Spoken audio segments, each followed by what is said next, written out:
कहानी कर्म फल अवश्य भोगने पड़ेंगे। एक राजा हाथी पर सवार हो बड़ी धूमधाम के साथ चला जा रहा था। उसका हाथी ही दुष्ट था। जिस समय किसी प्रयोजनार्थ राजा हाथी से उतरा कि हाथी बिगड़ गया और राजा के ऊपर सूंड से प्रहार करने को दौड़ा।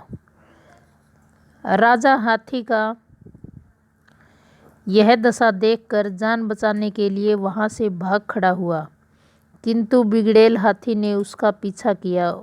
उसने राजा को एक ऐसे अंधे कुएं में ले जाकर डाला जिसके एक किनारे पर पीपल का वृक्ष था, जिसकी जड़ें कुएं के भीतर से निकल रही थी, जो आधे कुएं तक फैली हुई थी। राजा के कुएं में गिरते ही उसका पैर पीपल की जड़ों में फंस गया। अब राजा का सिर नीचे और पैर ऊपर की ओर थे।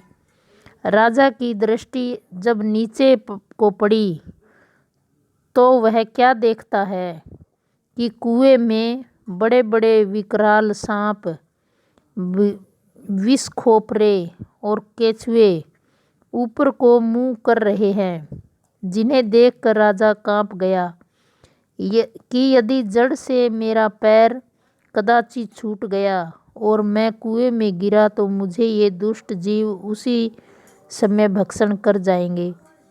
जब ऊपर की ओर उसने दृष्टि डाली तो देखा कि दो चूहे, एक काला और एक सफ़ेद, जिस जड़ में उसका पैर फंस रहा है उसे कुतर रहे हैं। राजा के विचारा कि मैं यदि जड़ पकड़कर किसी प्रकार ऊपर निकल भी जाऊं तो मत वाला हाथी ठोकर लगाने को ऊपर ही खड़ा है, नीचे सांप आदि जंतु हैं और जड़ का यह हाल है। निदान राजा घोर विपत्ति में फंस गया।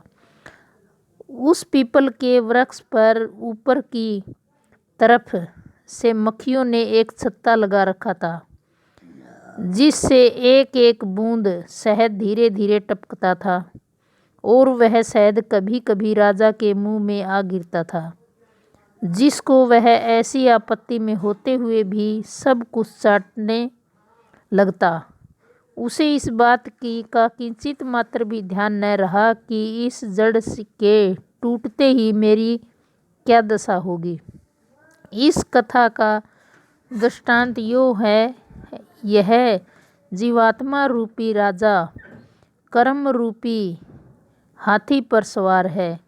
चाहे वह इसे सुमार्ग ले जाए चाहे कुमार्ग से। जिस समय इस कर्म रूपी हाथी से यह उतरा है उस समय कर्म रूपी हाथी इस पर प्रहार करने दौड़ता है और इसे खदेड़ कर माता के गर्भाशय रूपी अंधे कुएं में जाकर डालता है। उस कुएं में आयु रूपी वृक्ष की जड़ में इसका पैर फंसा रहता है और जब यह उस जड़ में उल्टा लटका, गर्भाशय में प्रत्येक पुरुष का सिर नीचे और पैर ऊपर की ओर होते हैं, कुएं में नीचे के संसार को देखता है। अगर वीडियो अच्छी लगी तो लाइक करें, शेयर करें, सब्सक्राइब करें ताकि वीडियो की नोटिफिकेशन सबसे पहले आप तक पहुंचे। Thank you.